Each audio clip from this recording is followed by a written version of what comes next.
à tous et à toutes et bienvenue sur la chaîne de l'Archimage. Ce vidéo, ainsi que tous les vidéos comme celui-ci, sont rendus possibles grâce à des spectateurs tels que vous, et pour ça, nous tenions à vous remercier infiniment.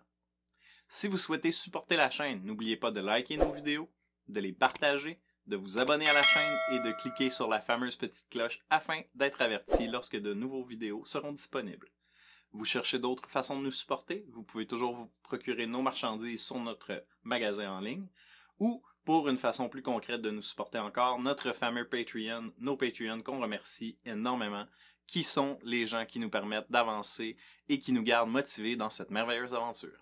On se retrouve aujourd'hui pour discuter de l'annonce qui a été faite plus tôt dans la journée par le Rules Committee de Commander. Ne vous inquiétez pas, si vous n'êtes pas en mesure d'avoir accès au site que je vous réfère toujours habituellement, puisque aux dernières nouvelles, il est toujours down, donc étant donné le gros afflux de gens qui veulent s'y diriger à toutes les fois où ils font une grosse annonce comme ça, le site a de la difficulté à l'endurer, donc ne vous inquiétez pas. Par contre, Sheldon Menery nous a fait un très beau résumé dans un article qu'il a publié sur Star City Games, pour lequel je vous mets un lien dans la description, donc si vous voulez aller voir par vous-même ce que notre guide à tous dans ce format a à dire sur le sujet, vous allez être en mesure de le faire. Donc, tout d'abord, on va mettre de côté les deux annonces dont à peu près tout le monde se fout, qui ont été amenées avec la grosse annonce dont on va parler ensuite.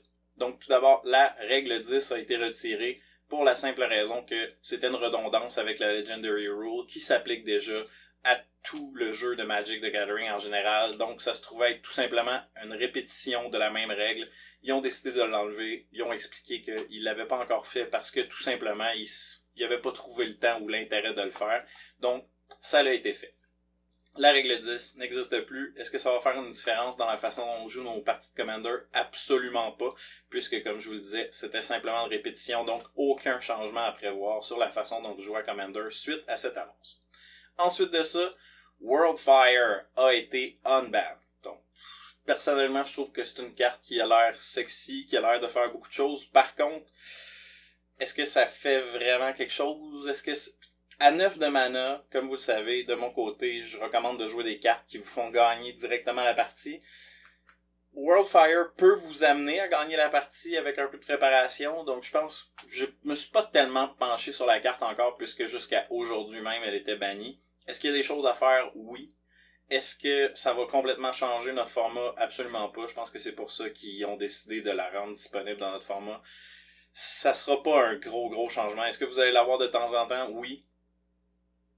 Souvent, je ne pense vraiment pas. Donc, Worldfire, unban, cool. On aime ça quand des cartes se font débannir, puisque, comme vous le savez, pour ma part, je prône plutôt une approche de si c'est pas une absence de ban, le moins de ban possible, parce que je pense que les cartes qui se font bannir en général se contrebalancent, et de toute façon, votre playgroup, si c'est des gens bien intentionnés, vont équilibrer eux-mêmes la force de leur deck et tout ça. En tout cas, nous, c'est quelque chose qu'on expérimente beaucoup dans notre playgroup, que ce soit moi, le mentor, ou même notre nouveau copain, qu'il faudra lui trouver un surnom d'ailleurs, que je puisse parler de lui sur la chaîne sans dévoiler son identité.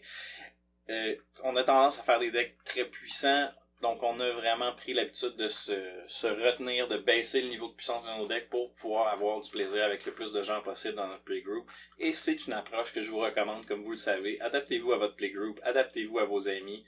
On joue à Commander pour avoir du plaisir, donc c'est selon moi à vous de prendre les actions en conséquence pour vous permettre que tout le monde ait du plaisir à la table. Ceci étant dit, on va se lancer sur le sujet réel de cette vidéo et, bien entendu, pour ceux qui sont moindrement au courant, vous savez de quoi je parle, le bannissement de Golos de notre format. Ça va faire beaucoup de bruit et Sheldon lui-même le dit dans son article, il est très conscient qu'il y a deux camps dans cette situation. Il y a vraiment ceux qui adoraient jouer Golos et ceux qui détestaient jouer contre Golos, et on parle là ici de pratiquement un 50-50 dans la communauté. Donc, pour ma part, comme je vous l'ai dit, je trouve ça un peu triste. Je veux pas trop vous polluer avec mon opinion, là, parce que, bon, les faits sont que Golos est plus là. Ça vous sert pas grand-chose d'avoir mon opinion là-dessus. Je trouve ça triste, parce que j'aime pas les bannissements en général. Même le Old Breacher qui a été banni il y a quelques temps, j'ai pas trouvé ça magnifique. Je pense qu'on peut gérer ce genre de choses assez facilement en mettant plus de retraits ciblés dans nos decks, en faisant... En tout cas, bref. Vous comprenez ce que je veux dire? Je suis triste à toutes les fois où est-ce qu'il y a des bans, ou à peu près. Donc, les raisons pour que Sheldon, lui, a donné la raison pour laquelle ils ont décidé de prendre action et de bannir Golos. D'ailleurs, semblerait-il que ça faisait un certain temps déjà qu'ils en parlaient. Ils ont même discuté de la problématique avec Studio X, qui est en fait l'équipe de créateurs des cartes de Magic the Gathering, et notre très cher Devin, qui est le chef, l'architecte de Commander chez Magic the Gathering, a eu des discussions avec Sheldon aussi. Ils ont parlé de la problématique du genre de Commander que Golos est, c'est-à-dire que, non seulement il coûte aucun mana coloré à lancer, il va aider à fixer votre mana base, il va vous permettre de lancer des sorts gratuits. Donc, on doit avouer que effectivement, c'est un powerhouse, comme on dit. Il est très OP. Il y a une puissance qui est incroyable. Et ce que eux ont amené comme point qui fait que c'était trop, selon eux, pour le format, puisqu'ils visent toujours... Faut que vous compreniez qu'ils font les bannissements dans notre format en visant toujours le bas milieu de notre format. Ils se concernent très peu avec le top et même le optimisé du format, puisqu'ils considèrent que la majorité des gens qui jouent Commander vont se retrouver dans le bas à milieu de peloton, ce qui fait du sens, ce qui est quand même logique. J'ai pas de problème avec ça en tant que tel. Et donc, leur premier point était que Golos, dans ce range de puissance, pouvait remplacer à peu près n'importe quel commandant dans à peu près n'importe quelle stratégie et faire un meilleur travail que lui. À part pour des decks vraiment centrés sur l'habileté du commandant en tant que tel. Et donc, selon eux, ça enlevait beaucoup de variété au format qui, de leur point de vue, devrait être plutôt un format où on va voir des decks tels un deck à thématique de Dune, de Frank Herbert, ou un deck à thématique d'ours, ou des choses comme ça. Vous savez que je suis absolument pas contre ça. C'est vrai que c'est super génial. Par contre, il y a des gens qui aiment mieux jouer avec de la puissance, et à ce moment-là, Golos était vraiment très versatile, leur permettait de faire un paquet de choses. Un autre des arguments qu'ils amènent, c'est que Golos réduisait actuellement la Commander Tax de 1, puisque à toutes les fois qu'il arrive en jeu, il va chercher un terrain, et là, ça, c'est un côté problématique, selon moi, c'est qu'il allait chercher n'importe quel terrain dans votre deck, et non pas juste un terrain basique. Donc, il vous permettait de lui-même de fixer votre mana dans un deck 5 couleurs, où lui, en tant que tel, est pas difficile à sortir, parce qu'il n'y a pas de couleur dans son casting cost. Donc, vraiment, c'est l'ensemble de ces choses qui fait que, selon le Rules Committee, Golos devait quitter notre format, et bon, il n'est pas dit qu'il reviendra pas dans le futur, comme ils l'ont prouvé à plusieurs reprises. Il y a eu beaucoup de débannissements dans les derniers mois, voire même les dernières années. Donc c'est possible qu'on voit à un certain moment Golos revenir, mais j'en doute. En voyant les arguments qu'ils ont donnés, j'ai l'impression que c'était une décision bien réfléchie de leur part et qu'ils ont mis l'effort nécessaire pour se dire est-ce qu'on va regretter cette décision, et je ne pense pas que c'est quelque chose qu'ils considèrent pour le futur, en tout cas pas pour l'instant. Est-ce que c'est triste que Golos soit plus là? Oui, absolument.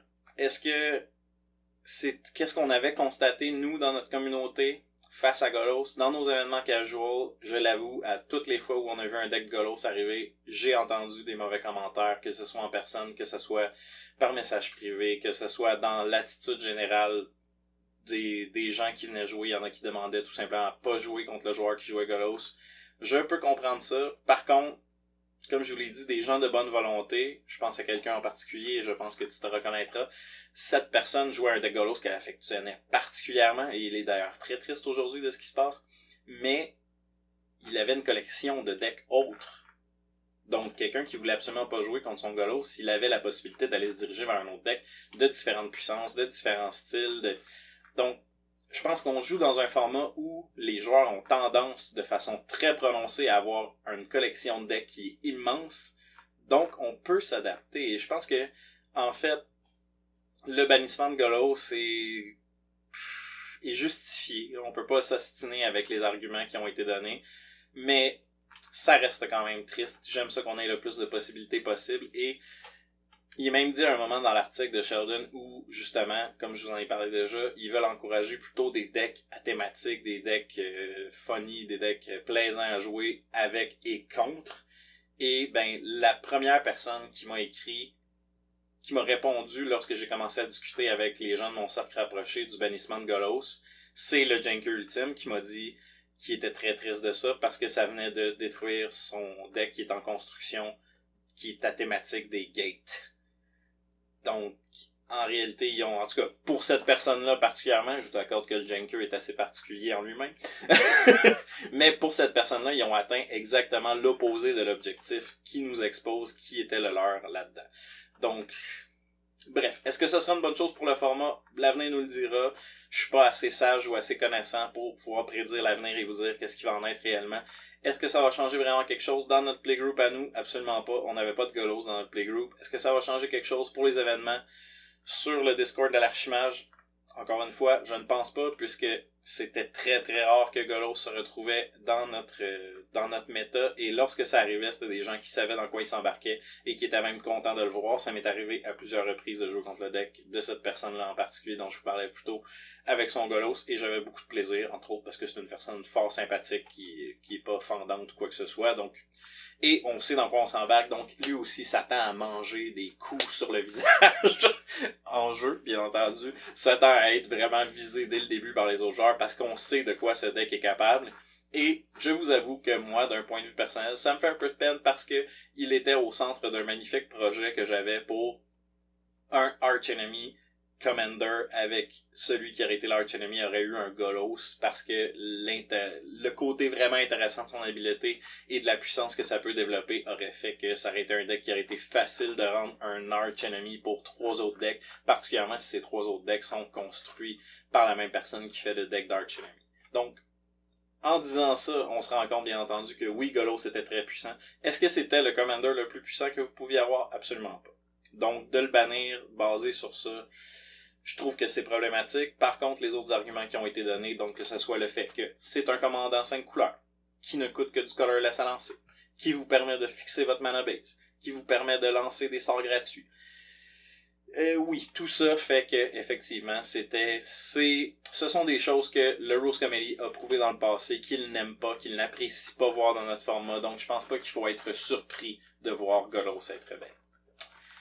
Donc, là-dessus, je vous invite à sécher vos larmes et à voir le côté positif de la chose. On a des bannissements très rarement en Commander. Là, en plus, le bannissement s'accompagne d'un débannissement. Donc, on garde le même nombre de cartes qui sont bannies en tant que telles. Ce qui, en soi, est une victoire, entre guillemets. On va pas trop donner de crédit à ça non plus. Mais bref, c'est quelque chose avec laquelle on doit maintenant vivre avec. Donc, quand on peut pas changer quelque chose, ça sert à rien de s'inquiéter avec ça. C'est ça que moi, je me dis. Par contre, je veux vous rappeler que, bien, vous avez toujours la possibilité. Notre format est un format casual. Et dans cette optique, la banlist de notre format est une suggestion et non pas la loi suprême, contrairement à tous les autres formats compétitifs. Donc, si vous voulez absolument jouer Golos, parlez-en avec votre playgroup. On en revient toujours à la règle 0. La grande importance de cette règle. Parlez avec votre playgroup si vous voulez faire quelque chose comme ça. Je sais d'avance qu'on va accepter que le Janker joue son deck de Golos avec une thématique de gate, parce qu'on s'entend qu'il va pas briser notre playgroup avec ça, et que ça va probablement être juste drôle. Peut-être même, il risque même pas de rien faire d'intéressant avec ça. Je suis désolé, mon ami, mais tu risques de te faire sortir bien avant d'avoir le temps de faire quelque chose. Mais bref, je m'égare. Mais ça reste que parlez avec votre playgroup, voyez qu'est-ce qui les dérange vraiment avec certaines cartes, même si c'est des cartes qui sont pas bannies. On a discuté de plein de choses dans notre playgroup et je vous invite à faire la même chose, des stratégies que vous aimez pas, des choses que vous souhaiteriez voir plus, des conseils à vos amis qui jouent avec vous. La règle 0 est votre meilleur ami dans notre format, utilisez-la. Donc, c'était mon plaidoyer pour la règle 0, utilisez-la plus, vous le regretterez pas. Alors là-dessus, si vous voulez nous aider à vous amener plus de vidéos comme celui-ci qu'on fait à la volée, qu'on fait très rapidement parce qu'on veut vous tenir au courant des choses importantes qui arrivent dans notre format le plus rapidement possible, vous pouvez tout d'abord vous abonner à notre chaîne YouTube, laissez-nous savoir en commentaire si vous voudriez voir plus de vidéos comme celui-ci dans le futur. Est-ce que c'est quelque chose qui vous intéresse d'entendre l'Archimage parler de son opinion et de simplement vous donner les détails des grosses nouvelles qui arrivent dans notre format? Laissez-le nous savoir en commentaire. Si vous souhaitez nous supporter de façon concrète, vous pouvez vous diriger aux 3 Manas, notre magnifique commanditaire, afin de vous procurer nos produits dérivés, c'est-à-dire nos pochettes de dés et nos deckbox pour l'instant. On en a d'autres qui vont venir dans le futur s'il y a de l'intérêt de votre part. Ne craignez pas. Vous pouvez même nous laisser savoir en commentaire si vous avez des suggestions, des choses que vous voudriez voir. Vous pouvez aussi vous diriger vers notre chaîne Twitch pour vous abonner où on fait du contenu Commander tous les dimanches à 13h et on a commencé à explorer un peu d'autres sortes de contenus. Là. Donc si c'est quelque chose qui vous intéresse, n'hésitez pas à nous lâcher un petit follow ou à vous abonner directement à la chaîne. Et finalement, la meilleure façon de nous supporter, qui est et qui restera toujours la meilleure façon de nous supporter, est de vous inscrire à notre Patreon. Notre Patreon, nos Patreons ont plusieurs avantages. Ils ont accès à un salon privé sur notre Discord. On les aide à bâtir des decks de Commander. On leur fait des concours exclusifs à tous les mois, en tout cas, à toutes les fois où on est capable, on leur fait des concours parce qu'on essaie de leur redonner le plus possible, parce qu'on apprécie énormément l'aide que vous nous donnez, nos chers Patreons. Encore une fois, je vous remercie du fond du cœur. Et alors, sur ce, je vous dis à la prochaine.